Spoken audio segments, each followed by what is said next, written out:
The costly and complex challenges of solving climate crisis have these central themes: that we'll have to change our lifestyle, that we'll have to make sacrifices, and we'll pay a heavy price. But what if we didn't have to change? Let's pretend that we could reduce our greenhouse gases, lower the planet's temperature, and calm the extreme weather in a way that is easy for the public to get fully behind, quick for leaders in government and business to implement, and sees little change to the basic structures of society and the economy. Would you be willing to explore this new solution? There is no denying the problem we need to solve is climate change, and almost everyone agrees that greenhouse gases are the main cause of this. Our current plan is to lower levels of CO2 because that is easy to tackle by reducing our use of fossil fuels and keeping as many trees as possible. For most people, trees are seen as the lungs of the planet, as they convert CO2 into oxygen and carbon. The oxygen goes into the air and the carbon is captured by the wood. But did you know that land-based vegetation only produces 30% of our oxygen, and that 70% of our oxygen comes from oceans and water-based plants? I didn't until COP26 in 2021, when I heard the presentation made by Dr. Howard Dryden, a marine biologist of 40 years. What he had to say blew my mind. And what I am presenting to you is a simpler version of his science. Dr. Dryden is the person with the answers, but in a nutshell, the oceans are the vital part of our climate solution. Because if they produce 70% of our oxygen, then they capture 70% of our carbon and store it on the ocean floor in the abyss. So what is going wrong? Why aren't the oceans dealing with the excess CO2 that we are producing? Pollution. Liquid and microplastic pollution in the oceans is causing climate change. We need to stop polluting the oceans now. The good news is that cleaning the oceans is much easier than we realize. I have interviewed Dr. Dryden 3 times now, and it is clear he knows what the problems are, and that there is a quick solution to solving climate change, one that everyone can get behind. Ocean pollution is on many people's minds right now, but what they don't realize is that climate change and ocean pollution are linked. And by stopping all pollution going into the ocean, we reduce greenhouse gases. We allow marine life to reverse their dramatic decline and stabilize the weather. So where is this pollution coming from? According to UNESCO, 80% of the planet's industrial and municipal waste goes straight into the oceans untreated. That's sewage, liquids from factories, fertilizers from fields, and thousands of tons of microplastic. It is fair to say that all pollution, even atmospheric, ends up in the ocean. The oceans are not working at full capacity because of the enormous amount of waste we are pumping into them, and the oxygen-producing marine life is suffering. So how do our oceans work?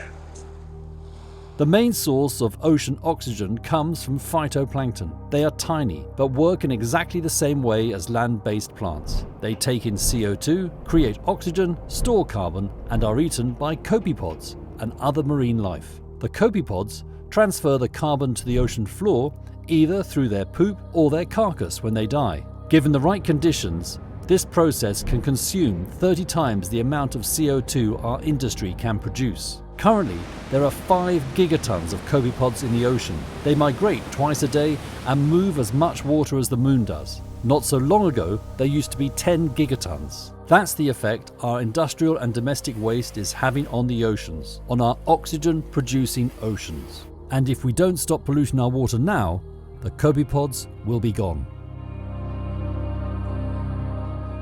Ocean purification is the quickest solution to climate change.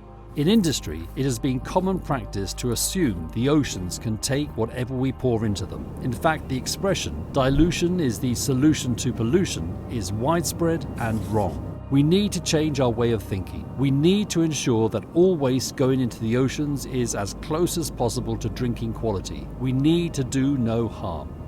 By treating the oceans with respect, we could solve one of our main problems, too much CO2. And using the oceans to capture carbon is much quicker than waiting for trees to grow. For trees and land-based vegetation, it takes up to 60 years to double in mass. However, as over 60% of marine life is under 1 millimeter in size, it takes just 3 days for it to double in mass. So by planting trees, we solve the problem in decades. By cleaning up the oceans, we can measure the time to solve this problem in years.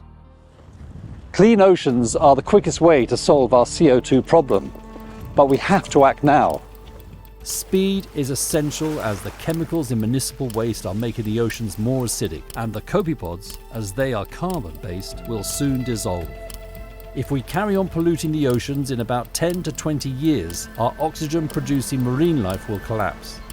The good news is that the mechanics of cleaning our wastewater on a global scale is much simpler than you realise, and something that Dr. Howard Dryden has proved can work. But this simple rule has to be followed.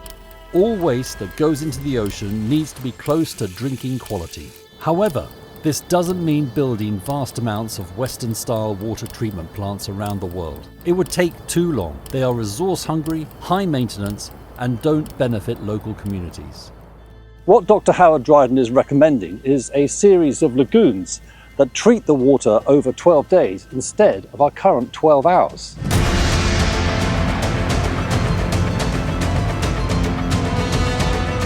These small lagoons are looking after the liquid waste from a landfill site in England. On a much larger scale, they can cope with a waste of 10,000 people, with the final lagoon acting as a focal point of the community, for example as a place to grow crops or farm fish. And this pursuit of clean wastewater will kickstart a new industrial revolution where business and science combine to make alternatives to the harmful products that we are putting into the oceans, into our food chain, and then into the people.